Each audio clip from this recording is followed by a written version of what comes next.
ప్రజలు చూస్తలేరని మీరు అనుకుంటున్నారు. ప్రజలు ఈరోజు జుబ్లీహిల్స్లోనే కాదు రాష్ట్రంలో గల్లీ గల్లీలో చర్చిస్తున్నారు. ఇంత అరాచకమా, ఇంత కిరాతకమా, ఇంత నీచమా, ఇంత చండాలమా అని మాట్లాడుకుంటా ఉన్నారు. పేదవాళ్ళేమో మేము తిరుగుతుంటే ఎలక్షన్ ప్రచారంలో శాపనార్థాలు పెడుతున్నారు. 100 రోజుల్లో అన్ని ఇస్తున్నాడు, వీని బొంద వీడేమి ఇవ్వలేదు, వీని ఓడగొట్టాలా, బొంద పెట్టాలా కాంగ్రెస్ అని ప్రజలు పేదవాళ్ళు తిరుగుతున్నారు.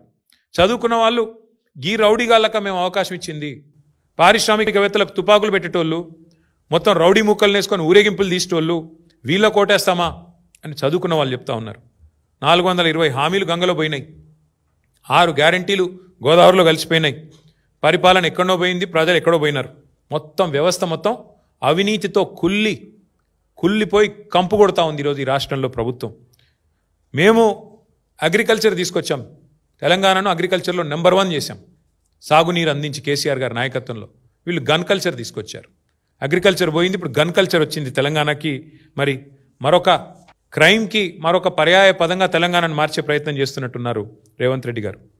నేను నిజంగా కూడా నా జీవితంలో నాకు 49 ఏళ్ళు, నేను రాజకీయాలని దగ్గర నుంచి 40 ఏళ్ళ నుంచి చూస్తున్నా, ప్రత్యక్షంగా పరోక్షంగా. మా నాన్నగారు పాలిటిక్స్లో ఉన్నారు కాబట్టి నేను ఎన్నడూ కూడా ఒక మంత్రి గారి ఇంటి మీదకి టాస్క్ ఫోర్స్ పోలీసులు పోవడం అర్ధరాత్రి, ఆ మంత్రి గారి కుమార్తె అక్కడ ఉన్న నిందితుడిని తప్పించడం, చివరికి మంత్రి గారే ఆ నిందితుడిని కారులో ఎక్కించుకొని తుర్రుమన్న విషయాన్ని మాత్రం నా జీవితంలో 40 ఏళ్ళలో నేనే చూడలేదు. మరి ఇక్కడ ఉన్న వాళ్ళు మీరు కూడా అనుభవం కలిగిన విలేకరులు ఉన్నారు, మరి మీరేమన్నా చూశారో నాకు తెలియదు. ఇంకోటి, సీఎం గారికి అత్యంత సన్నిహితుడైన వ్యక్తి రోహిన్ రెడ్డి, తెల్లారు లేస్తే ఆయన షాడోలాగా ఆయన వెంబడి తిరుగుతుంటాడు.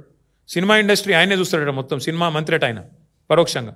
ఆయన మరి తుపాకీ తెచ్చిండు, బెదిరించిండు అంటే ఒక్క పోలీసుడు, డీజీపీ కావచ్చు, ఐజీ కావచ్చు, ఒక్కరికి రేషం లేదా? ఒక్కరికి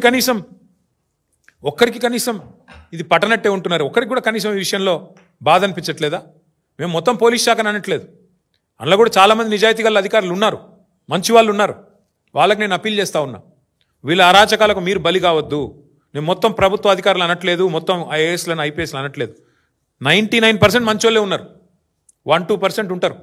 ఇవాళ వాళ్ళు ఎవరైతే ప్రభుత్వానికి ఈ దుర్మార్గానికి తాబేదారులుగా వ్యవహారం చేస్తున్నారో వాళ్ళని నేను అంటున్నా తప్ప అందరిని అనడం లేదు.